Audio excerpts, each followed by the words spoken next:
What is biblical submission? Well, submission is when you give over control of some aspect that is related to you. It can be a project, your will, as in following instructions that you're given, your health, etc. Now, all of this is nothing hard to understand, yet when we bring it to scripture, that's when things get complicated. And I know some people are going to say, there's nothing complicated about it, or it's only difficult for the prideful. And I disagree. I disagree because it is complicated because we made it complicated and it became a pride issue because we made it into a pride issue. Now I am here to hopefully shed some perspective and give some understanding for both those who think it's clear and for those who don't. So, what is so complicated about it?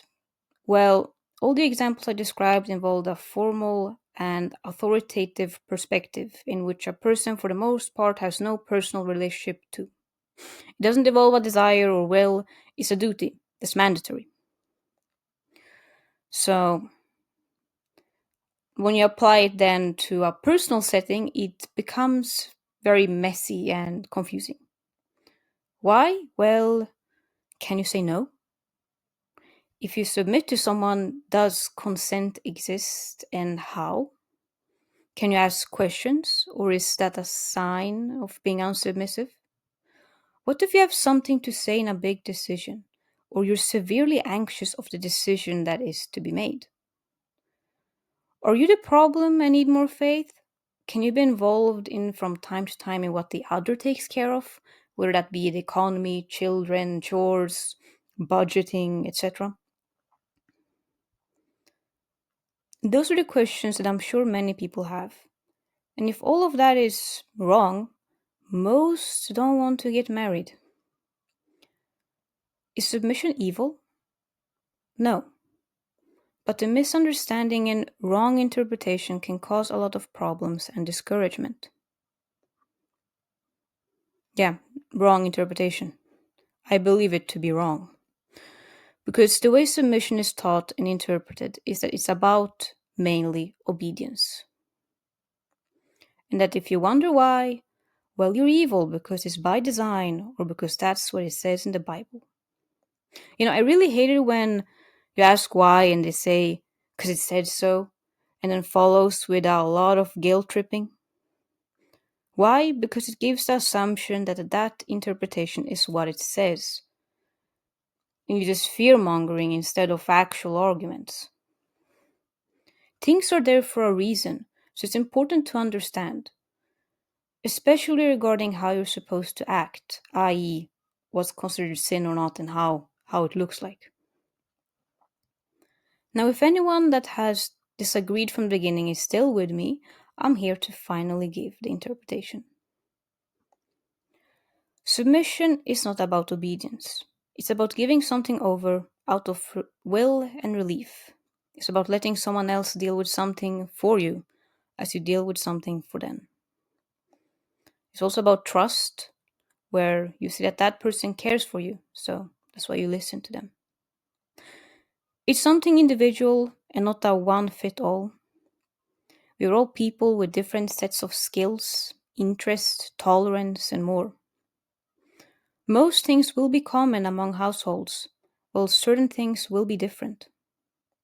And both the common and the uncommon is good, because that's how God made us. Relatable yet different.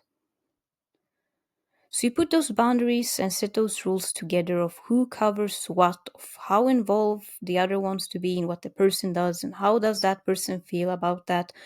Is it stuff you do together? Is it stuff that is covered? What things are okay, what things are not?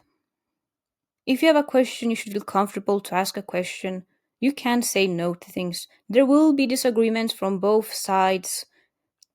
There will be situations where it's a battle of the wills, where, for example, a husband goes on to work too much or doesn't take care of himself well in some form, and the wife says, well, no, now you're gonna stay here, or well, no, you're gonna have to cut the hours, or whatever. And because he knows that she cares, he'll listen.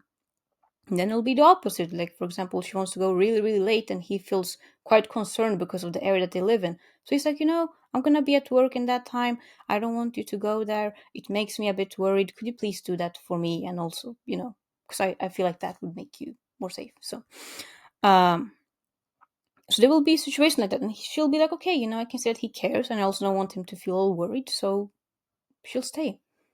Now, this is just, very stereotypical examples, but, there's obviously some things are going to be stereotyped and some things are just going to, be different. And so submission is all about consent, really. You can take it and leave it. That's something that's very important, because I think that we think it's like a contract, like now forever you have to do this, and there's no place of discussion, there's no place of this and this and that, there's no exceptions or whatever. It's like, no, things are very much fluid. And of course there are sometimes like, okay, you do this and you do that, and if something happens, then we talk about it. And I think that's how things are to be dealt with. Or if everyone is flexible, then it's always going to be flexible. But that depends again on the household.